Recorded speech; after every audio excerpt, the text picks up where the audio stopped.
আসসালামু আলাইকুম। কালকে বিএনপির ভাইস চেয়ারম্যান মেজর হাফিজ সাহেবের কিছু বক্তব্য শুনতেছিলাম।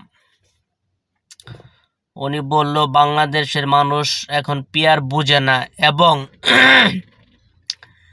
জামাতকে তারা সঙ্গে নিয়ে জামাতে নেতাদের তারা মন্ত্রী বানিয়েছে।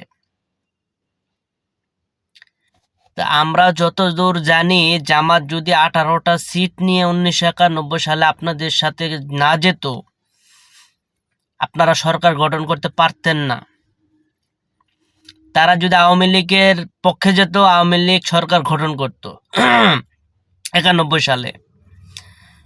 তাহলে কিন্তু আপনাদের যে নেত্রী আছে, নারী প্রধানমন্ত্রী, বাংলাদেশের প্রথম নারী প্রধানমন্ত্রী দেশনেত্রী বেগম খালেদা জিয়া, তিনি হতে পারতেন না। তখন হয়ে যেত কে? শেখ হাসিনা। তো আপনারা আপনাদের স্বার্থে তাদেরকে আপনারা সরকার গঠনের জন্য তাদেরকে আপনারা ডাকছেন, তারাও তাদের স্বার্থে আপনাদের কাছে গেছে। আপনারা দীর্ঘকাল রাজনীতি করলেন, আজকে আপনারা প্রেস কনফারেন্সে এবং জাতির সামনে এসে আপনারা যা বলতেছেন তা তো আপনাদেরই বিপক্ষে যাইতেছে।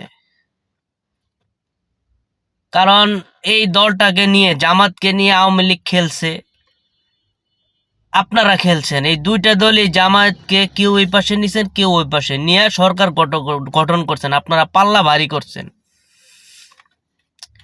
আজকে যদি আওয়ামী লীগ থাকতো তাহলে এই জামাতকে আপনারা কখনোই কইতেন না যে আমরা তাদেরকে ডেকে নিয়ে আইছি, তাদেরকে আমরা মন্ত্রিত্ব দিছি। তখন আপনারা এই জামাতকে বুকে টেনে শুধু নিতেন না, জামাতকে বুকের মধ্যে রাখতেন। কারণ সরকার গঠন করতে গেলে তাদেরকে আপনাদের লাগবেই। সেজন্য এখন আপনারা বলতেছেন, কারণ আপনারা জানেন যে আপনারা ক্ষমতায় যাবেন, সেজন্য আপনারা জামাতকে মানে ছুঁড়ে ফেলা না, মানে জামাত আপনাদের থেকে সরে গেছে এবং জামাত চেষ্টা করতেছে তারা নিজেরাই নিজের পায়ে দাঁড়াইতে।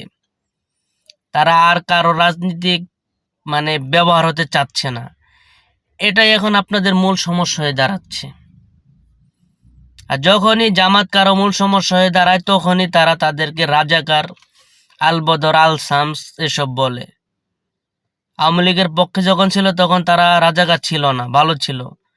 যখন আওয়ামী লীগের বিপক্ষ হয়ে বিএনপির দিকে যে সরকার গঠন করছে, তখনই তারা রাজাকার হয়ে গেছে।